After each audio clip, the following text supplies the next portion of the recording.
Hola hermanos, buenas tardes. Les seguiré leyendo este libro de Guerreros Tormentas. Este es el capítulo 7. Y dice,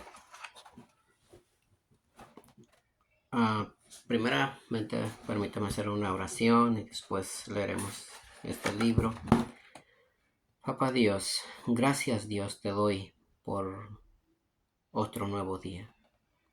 En esta tarde, Dios, te pido, Padre, en el nombre de tu Hijo Jesucristo, Dios, que tú bendice este tiempo, Dios, bendice esta hora que estaré leyendo este libro, Dios, y te pido, Padre, que tú toca los corazones de cada uno de mis hermanos quieran ver este video, Dios, te pido, Padre, que tú ministres nuestras vidas y que nosotros, Dios, menguemos para que tú crezcas, Dios, en todo nuestro ser, en nuestro carácter, pensamientos, Dios, que todos nuestros deseos estén sujetas a ti, Padre Dios, y que tú nos prepares para ser ese guerrero de adoración, ese guerrero, Señor, que tú nos vayas preparando, Padre, y que cada prueba que tengamos sea ese paso firme a ti, Señor, y que tú, Señor, así como preparaste a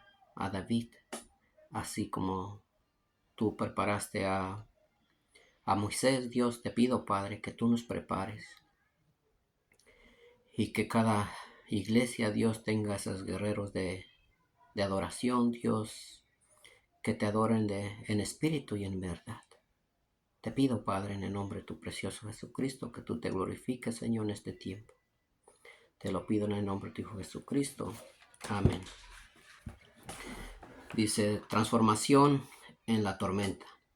Por lo tanto, nosotros todos mirando con el rostro descubierto y reflejando como en un espejo la gloria del Señor, somos transformados de gloria en gloria en su misma imagen por la acción del Espíritu del Señor. Segunda de Corintios 3:18. Hay tormentas demoníacas y otras que resultan de la colisión de la gloria de Dios con la oposición a su reino.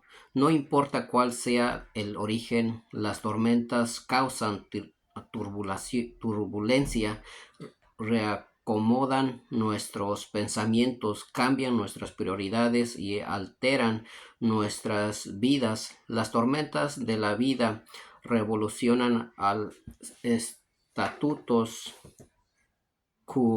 pero por otra parte hacen que dependamos del Espíritu Santo de maneras nuevas y más grandes. Jesús les dijo a sus discípulos que su regreso se vería precedido por tiempos de gran peligros y dificultades. Nuestro Padre Celestial tiene por intención que cada tormento nos transforme, sea esta la gloria o oposición. La oración de transformación, junto con nuestra familia de la iglesia, Marsh y yo, habíamos ido a ver la película La Pasión de Cristo. Quedaron impresas en mi mente las escenas del juicio a Jesús, de su agonía en el jardín, de su arresto y crucifixión. Al llegar a casa me sobrecogió el deseo de ir al monte de la oración, al pensar en el sacrificio, al pensar en el sacrificio de Jesús en mi corazón. Había un nuevo sentido del amor profundo que Dios siente por nosotros. Entonces salí a caminar para orar. Era una noche clara y las estrellas brillaban. Recorrí la calle camino hacia los límites de nuestro barrio, llorando al tomar nueva conciencia del esplendor y espectáculo del Calvario es que mi corazón se había visto cautivo de nuevo por la intervención de ese gran amor que promete el triunfo sobre el pecado y la sepultura.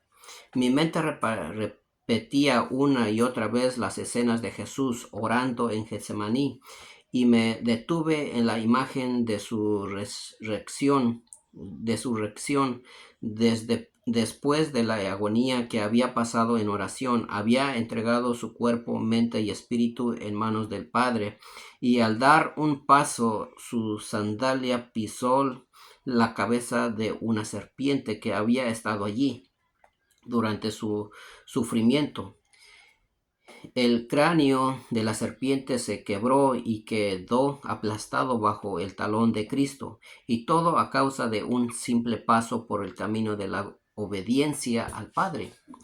La realidad de ese poder de Cristo me embargó mientras seguía con mi caminata. Empecé a adorarle y a orar con las palabras que suele usar en oración. Apenas pronuncié la primera, pude ver con ojos espirituales la presencia de un potente ejército del Señor reunido en el aire. Ese ejército era una respuesta al clamor de mi corazón, como en la historia de Eliseo y su sirviente, cuando el ejército enemigo rodeó la ciudad en que estaban.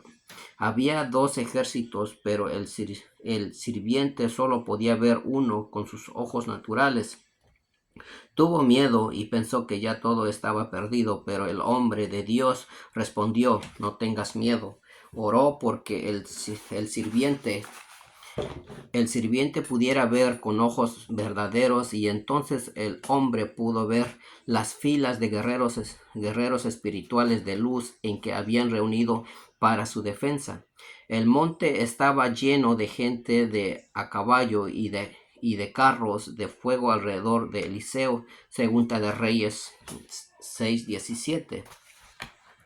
A medida que avanzaba caminando y orando en el Espíritu, yo también pude ver a los ángeles y santos que han ido a la gloria, todos montados sobre caballos y viniendo desde el cielo. Estaban listos para vencer a las fuerzas de las tinieblas en respuesta a mis oraciones. En ese momento me di cuenta que yo era embajador de la iglesia en esta generación. Dios escuchaba la voz de su esposa y se disponía a responder a su llamado. Era yo una vasija de incienso que vertía las muchas oraciones formadas en la vigilia de la noche por grupos de oración de todo el mundo. El ejército celestial me acompañaba y pensé en los soldados que estaban sirviendo en tierras lejanas en la guerra global al terrorismo.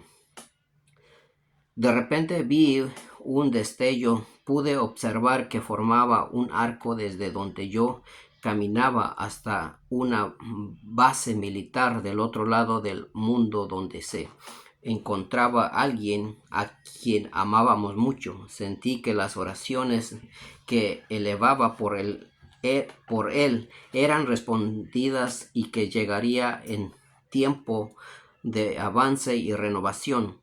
Me pareció que las muchas oraciones de tantas vigilias de repente surgían de nuevo, invitando a una respuesta. En una de las intersecciones del camino pude oír el ruido de varios motores que avanzaban por la ruta. Volteé la cabeza y vi que no eran camiones, sino el efecto de un viento muy fuerte que barría el valle y venía hacia mí. En un momento me envolvió, y las hojas y polvo del camino se mezclaron con las gotas de lluvia que como agujas caían desde todas las direcciones. Apenas podía mantenerme en pie a causa de la fuerza de esta tormenta. Las ráfagas de la lluvia el polvo y hojas que volaban parecían ser la única forma que tenía el príncipe del poder del aire para contradecir las oraciones liberadas en el nombre de Jesús y el poder de su sangre.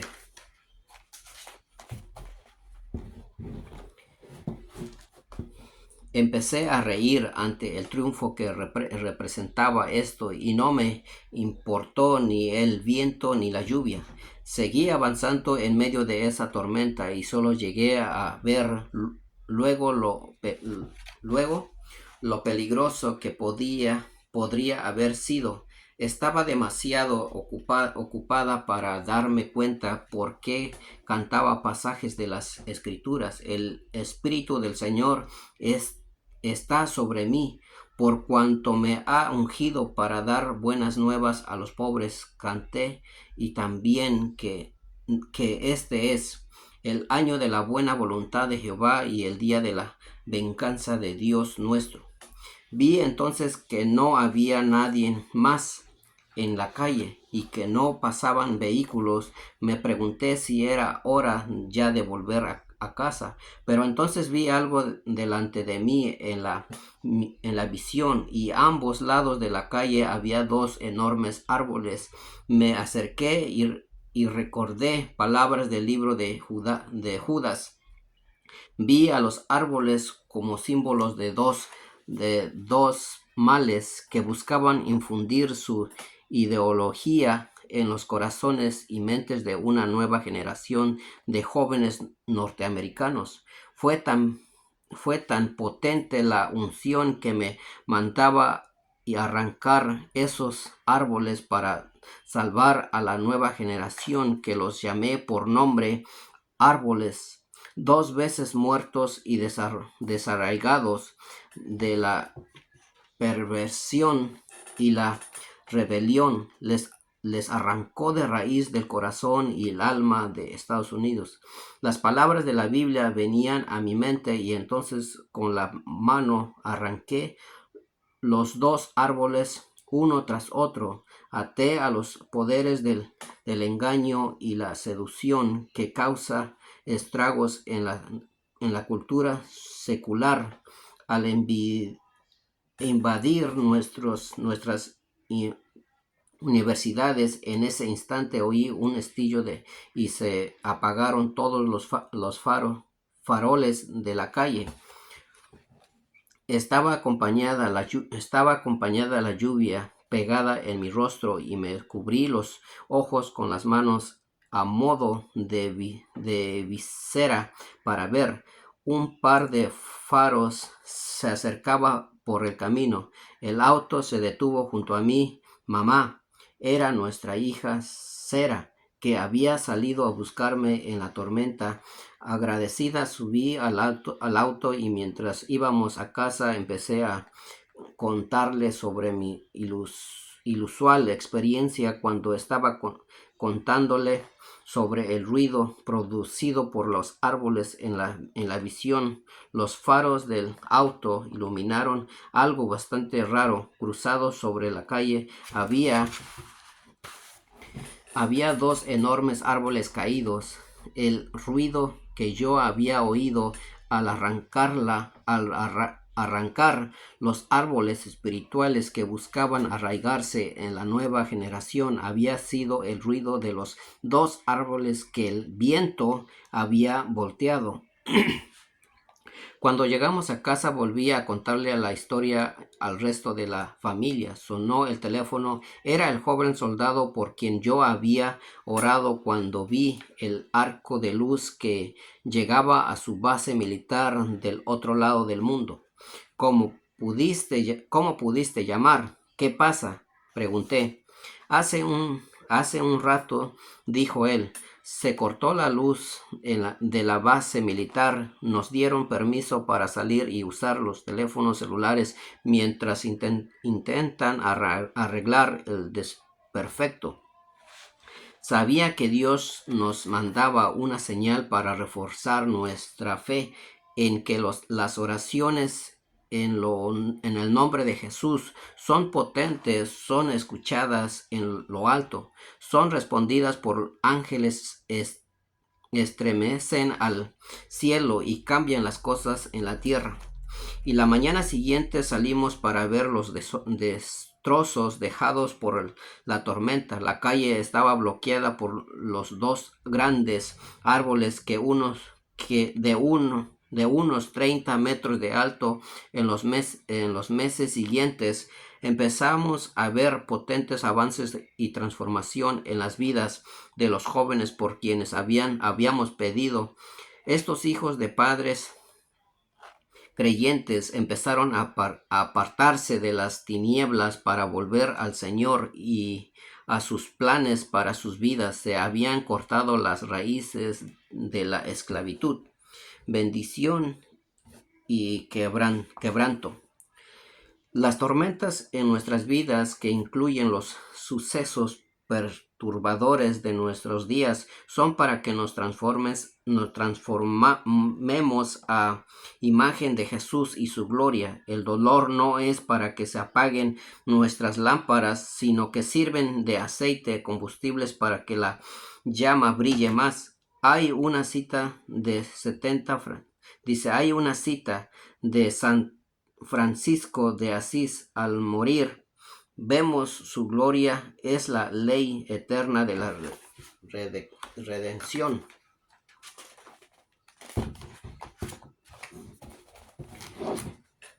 A veces el quebranto es voluntario, como lo mostró Jesús al entregar su vida en obediencia al Padre. Mateo 26 nos dice: mientras comían, tomó Jesús el pan, lo bendijo, lo partió y dio a sus discípulos.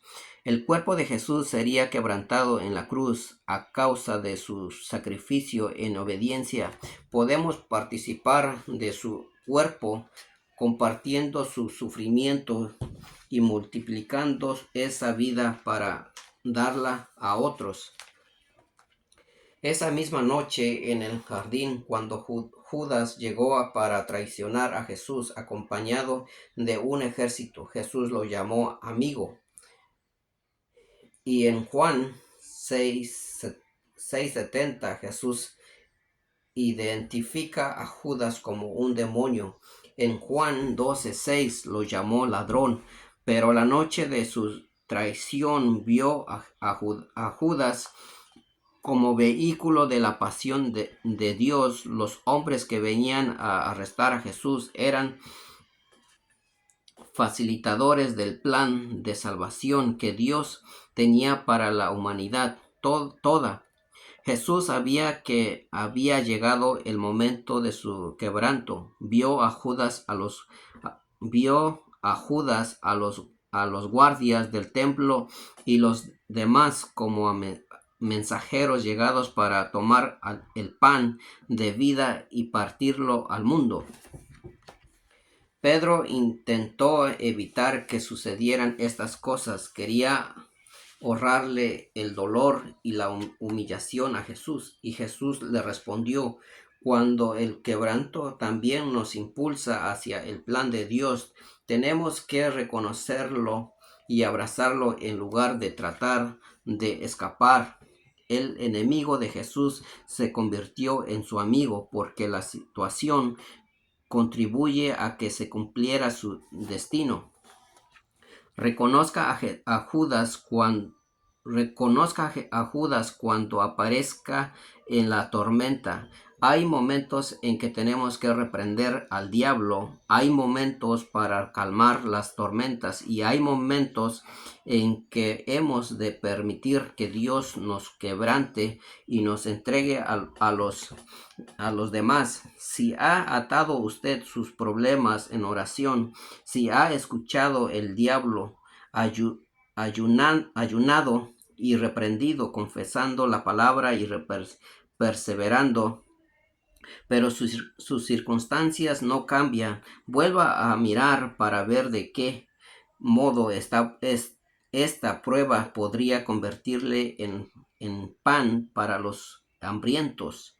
Cuando coopera usted con el quebranto que Dios trae, podrá sonreír a quien lo traiciona, darle la bienvenida y llamarle amigo.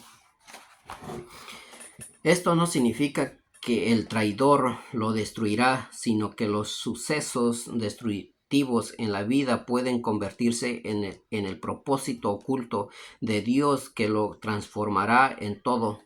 Dios obra para bien. Al final de su vida, Pablo escribió: aunque sea yo derramado en libación, es que el Señor permite que las tormentas que nos quebrantan cumplan el propósito de acercarnos más a Él. Cuando la oveja se aparta del rebaño continuamente, el buen pastor con mucho cuidado le quiebra una pata. Entonces tiene que cargarla en brazos hasta que sane. Y la oveja que pasa semanas en brazos del pastor, comiendo de su mano y dependiendo de él para todo, después permanece siempre a su lado. El niño que entregó su almuerzo de pan y pescado a Jesús nos ilustra algo importante. Jesús recibió esta ofrenda voluntaria, total como estaba, dando gracias a Dios, y del mismo modo nos recibe cuando venimos a Él en fe. Cuando le entregamos la vida, la estamos haciendo suya para que la bendiga y quebrante, con el fin de que otros puedan encontrar a Cristo.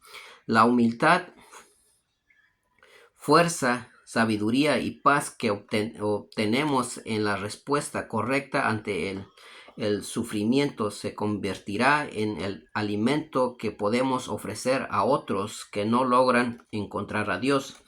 Dios multiplica su voluntad de obedecer, su fe, sus talentos, y también utilizará su dolor. Jesús les dijo a sus discípulos ese día: denles vosotros de comer. No había dónde comprar comida, y tampoco tenía dinero suficiente como para alimentar a tanta gente.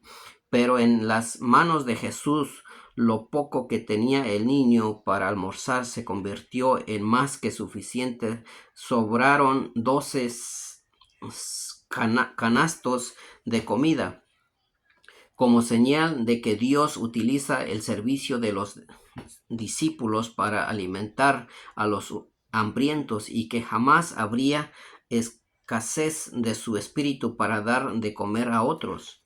Venid y volvamos a Jehová, pues Él nos destroza, más nos curará, nos hirió, más nos vendará. Después de 2 días nos hará revivir. Al tercer día nos levantará y viviremos delante de Él. Oseas 6, 1 al 2. Cuando sometemos nuestras vidas al propósito y la gloria de Dios,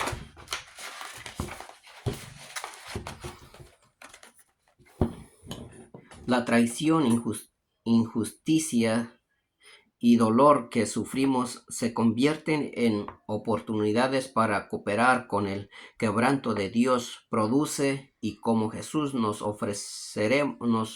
ofreceremos voluntariamente para que Él pueda usarnos para dar de comer al hambriento.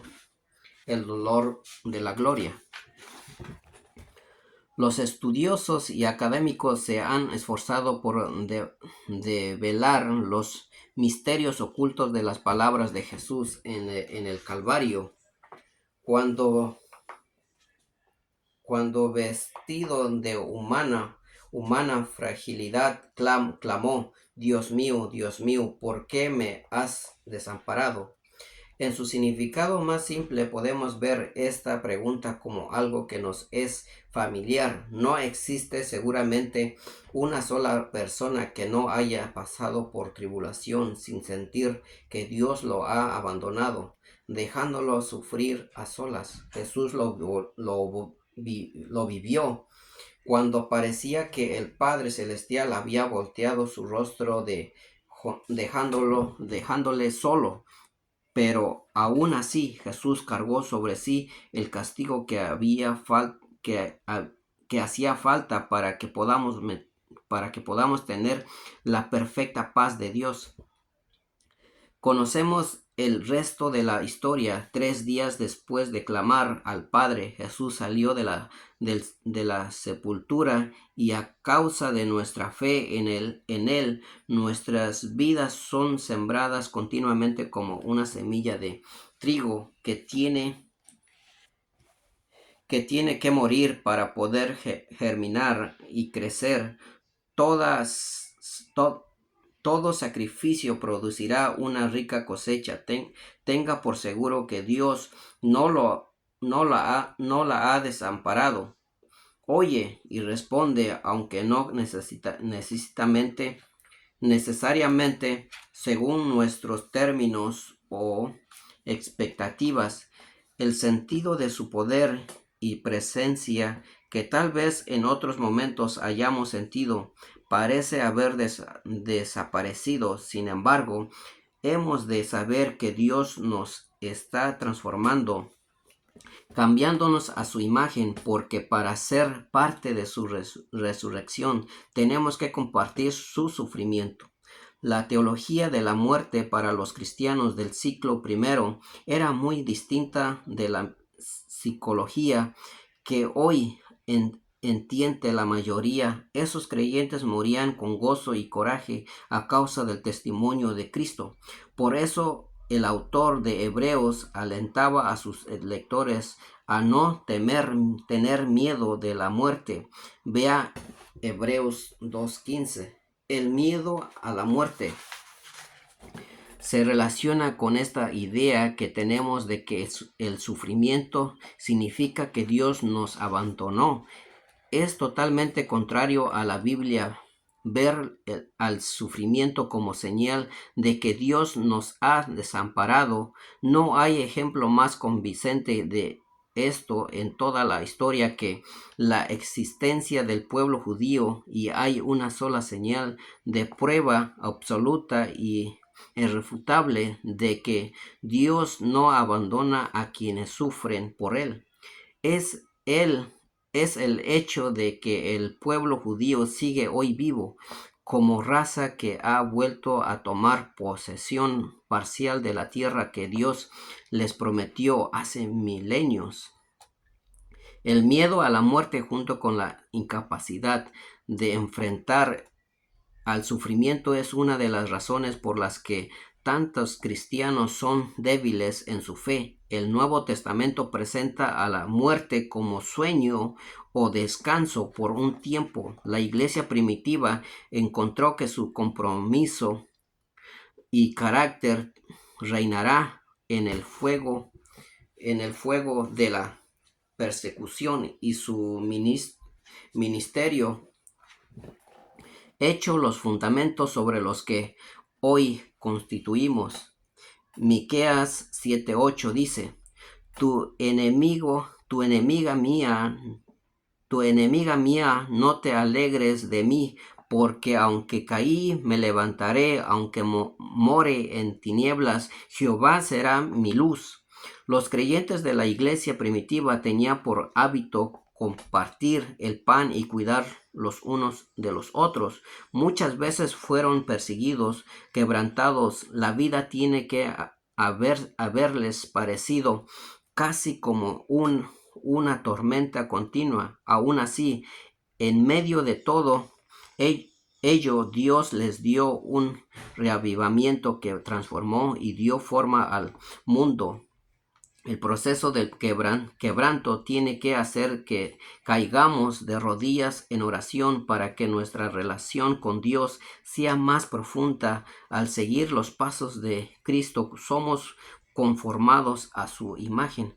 Cuando tenemos visión de la transformación, las tormentas ya no parecen obstáculos. El sacrificio de Jesús nos impulsa hacia el final de una carrera con la determinación de llegar al premio.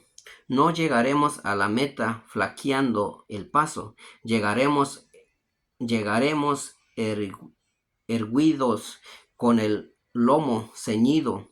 elevando las manos y formando caminos derechos para nuestros pies sin titubear el mundo para llegar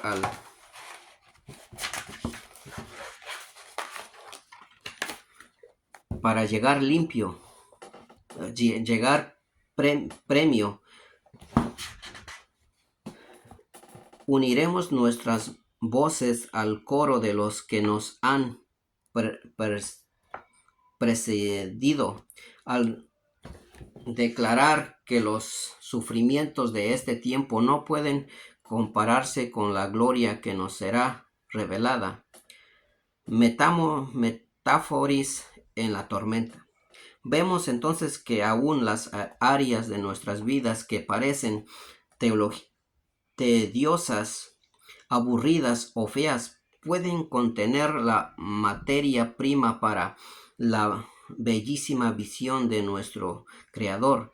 En lugar de intentar huir de la tormenta, tenemos que permitir que nos transforme.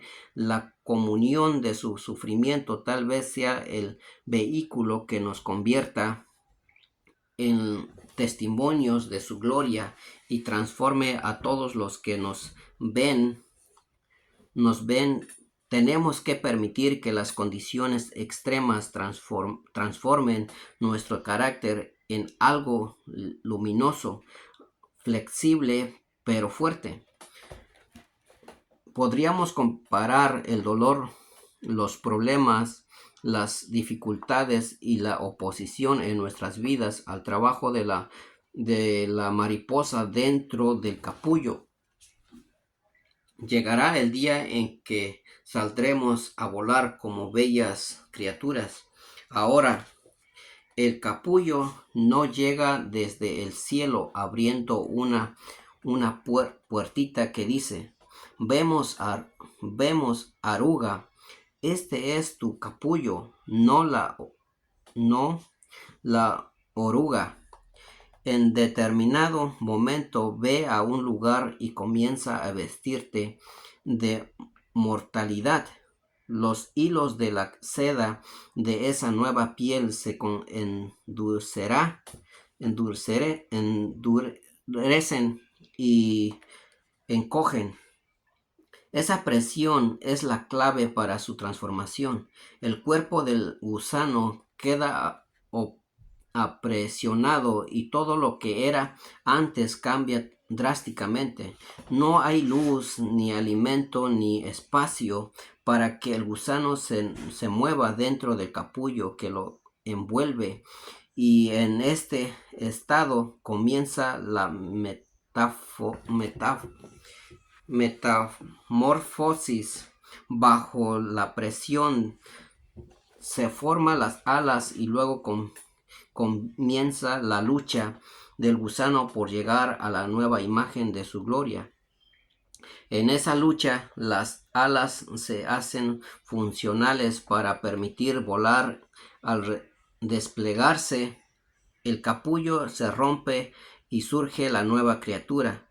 En el Salmo 22:6, después del clamor de angustia de Jesús, sus palabras son: pero yo soy gusano y no hombre. Pasa por el capullo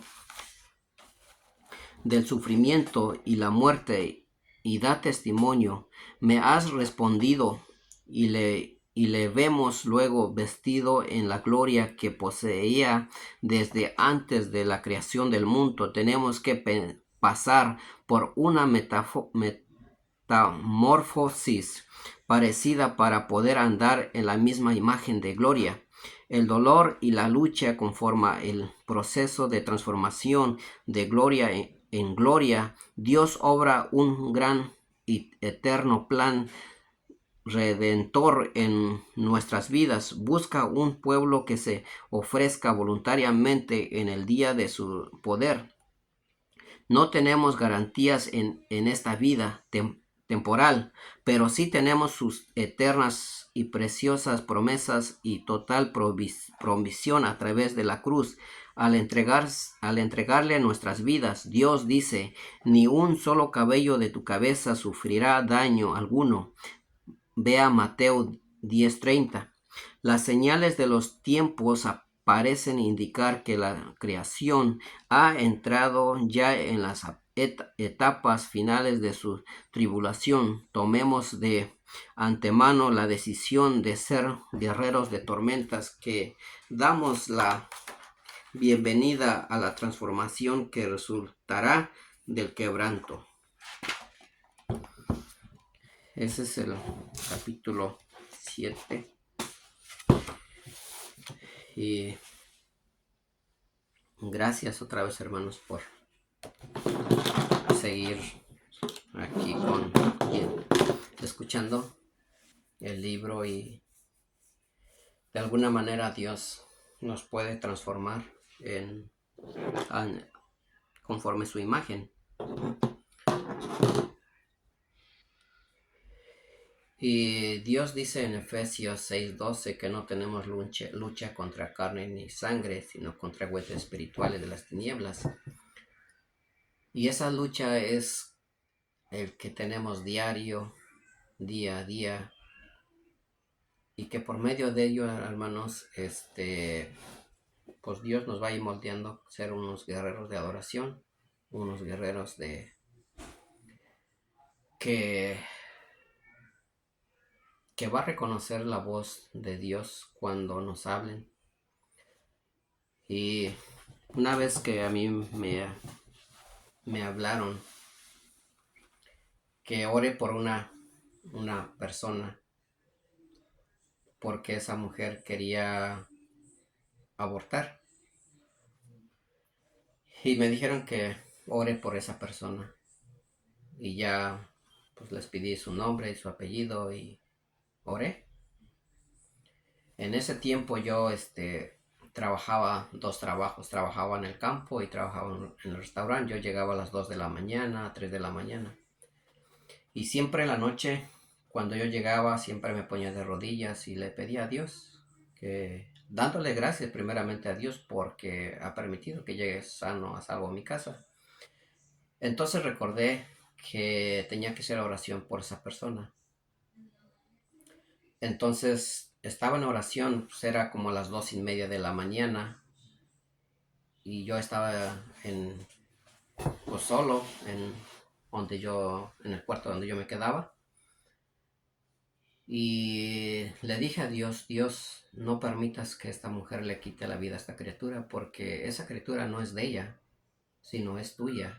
Y tú se la vas a emprestar, pero a ella no le pertenece ese bebé. Así es que no permitas, Dios, que ella se deshaga de ese bebé. Entonces estaba en mi oración, hermanos, y escuché 2 veces que me dijo esa voz, una voz bien suave que me dijo: no va a abortar. 2 veces escuché esa voz que dijo que no va a abortar. Y esa fue la afirmación de que Dios me había hablado, y esa afirmación que Dios escuchó mi oración. Entonces al día siguiente yo le llamé a esa persona y le dije: ¿sabes qué? No te preocupes, porque ella no va a abortar. En ese tiempo pues ella no era creyente. Entonces me dijo: ¿cómo sabes que no va a abortar si ella pues ha abortado 8 veces? Y ese bebé no es de su esposo, sino es de otra persona. Entonces le dije: pues tú ten fe, le digo, si Dios dijo que no va a abortar, es porque no va a abortar. Y pues no quedó muy convencida, pero yo sí quedé convencido porque Dios dijo que no va a abortar.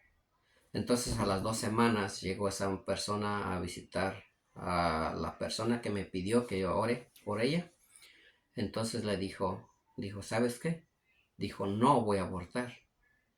Dijo: a pesar de que mi esposo me corra, dijo, yo no voy a abortar.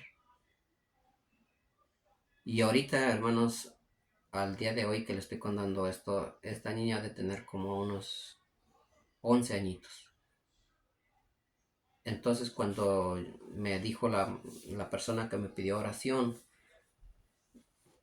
me dijo: ¿sabes qué? Vino esta persona y me confirmó que no va a abortar. Le dije: sí, yo lo sé. Le digo: porque Dios dijo que no va a abortar.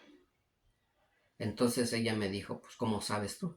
Le digo, porque yo escuché la voz de Dios y dijo que no va a abortar, es porque no va a abortar. Y por eso, hermano, es tan importante tener esa comunión con Dios, que siempre estemos en oración en la mañana, antes de irse a trabajar, llegando, y cuando tú te acuerdes que quieres o tienes ganas de orar, ora, mientras que no hagas cosas que está en peligro de tu vida, pero ora. Y esa es la comunión que Dios quiere que tengamos día a día con Él. Y yo le estoy con este testimonio, hermano, porque a mí es lo que a mí me pasó. Y por eso Dios nos prepara de alguna manera para poder ser ese guerrero. Y yo los aliento a ustedes que no flaqueen, que le pidan a Dios, que Dios haga sensible a su oído espiritual de ustedes para poder escuchar su voz, para poder sentirlo. Y de alguna manera Dios los va a ir capacitando a ustedes. Y como si hay alguna enfermedad que están pasando, depresión, lo que sea, pónganlo a los pies de Dios, entréguenselo, díganle que no los quieren a ustedes, que Dios tome el control de sus pensamientos, el control de su corazón y ir tratando de hacer las cosas que a Dios le agradan. De esa manera Dios va a escuchar nuestra oración, porque Él quiere que nosotros seamos hacedores de su palabra, no oidores de su. Entonces, si usted es un hacedor de la palabra, hermano, téngalo seguro que Dios va a escuchar su oración. Y por eso para mí este versículo de Santiago 1:22 para mí es muy importante, porque Él dice que Él quiere que seamos hacedores de su palabra. Y esa sea, a mí me encanta ese versículo, por eso lo grabé.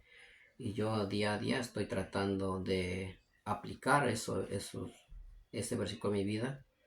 Y cada versículo que Dios toca, me habla, yo lo trato de aplicar y ir transformándonos cada vez más al carácter de Dios. Y Dios los bendiga, hermanos, los dejo y que sea de gran bendición. Permítame orar antes de despedirme. Amante Padre Dios, gracias Señor te doy otra vez. Te pido, Padre, que tú, Señor, destiende tu mano sobre la vida de cada uno de mis hermanos, de mis hermanas que están pasando prueba, Dios, y que tú, Señor, no permitas que su fe flaquee, sino que ellos, Señor, tú le aumentes la fe, que ellos se aferran a ti caminando, Señor, de la mano contigo en obediencia. Te pido, Padre, que yo reprendo, Señor, en nombre de Jesucristo, toda ansiedad de su vida, toda depresión, todo cáncer, toda diabetes. Lo reprendo en el nombre de Jesucristo y que ellos queden libres, Señor, de esos espíritus, de esas enfermedades, Dios. Te pido, Padre, en el nombre de tu precioso Jesucristo, que tú, Señor, te glorifiques en la vida de cada uno de ellos y que ellos sientan tu presencia, Dios, que ellos clamen, que ellos te busquen y que ellos, Señor, permitan, Dios, de que tus ángeles acampen alrededor de ellos, que los cuiden, que los guarden donde quiera que ellos vayan, Dios, para que no tropiecen.